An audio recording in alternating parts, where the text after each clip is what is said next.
today I'm not going to be talking like this the whole time. I'm going to actually be changing my tone of voice so it's not as boring. So, this is my scooter, my 8-pound scooter. Heavy. Fingers in the way of the camera. Heavy scooter. Today, I already made a video on this, but it was terrible, and at the time I could just learn tailwhip, so I didn't know anything. But as I just said, talking about tailwhips. Tailwhips are beginner trick. Like, usually once you learn those, you start going on to harder tricks, like double whips and stuff like that.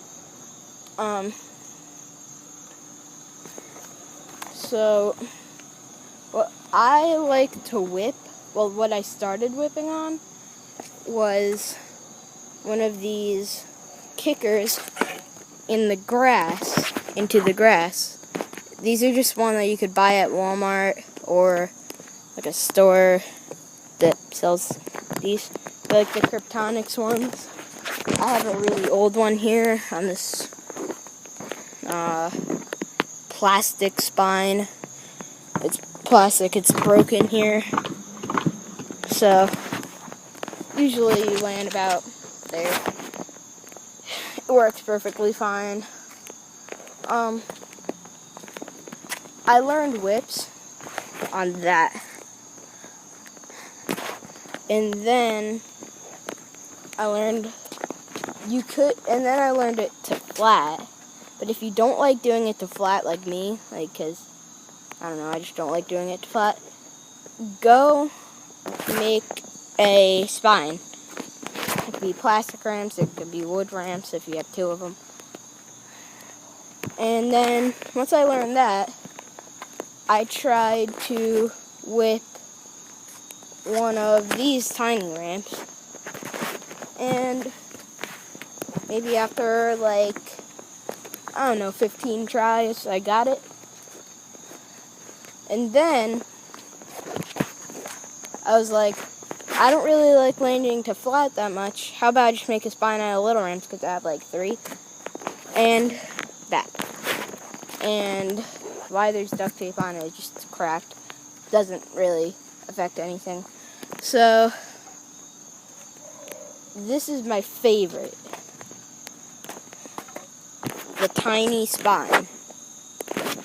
Because it's not the big one where it's all annoying. You probably couldn't see that.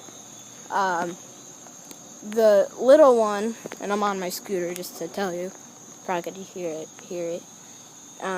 The mini spine is the most comfortable.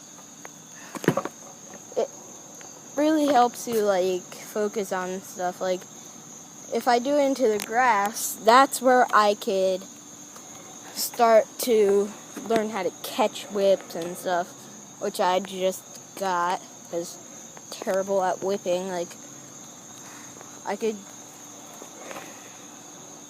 could do a hurricane, but I can't do a whip that good. Well, I could land it every time, but I used to be terrible at them. I'm a slow learner with whips. Okay, so now on to actually how to tail whip.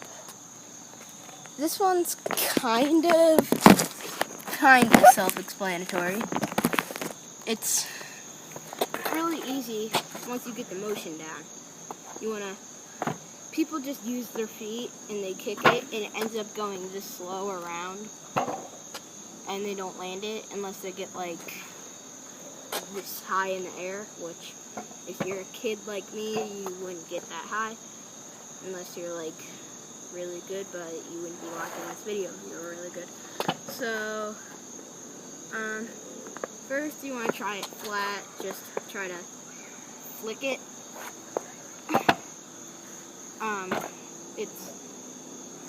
It's okay if you don't get it flat. I could get 1 foot.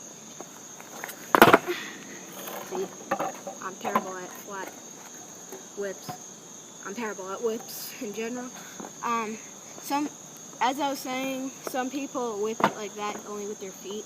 you want to go use your hands. Using your hands is key. Like if I went on the ramp and just did that, see how like I could flick it pretty fast, but not in the air. That would be like a no-foot whip.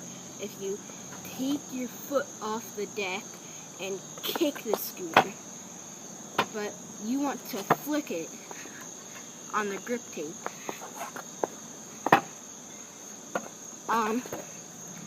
So they're pretty easy. Just try to get the flicking, and the more you practice, like the better you'll be at it. So what probably made me not as good, when I was practicing tail whips, I always used the thing like, wait, no. Actually, no, this is what I did. Just like, put my foot down. You don't want to do that, because that just trains yourself to not land it.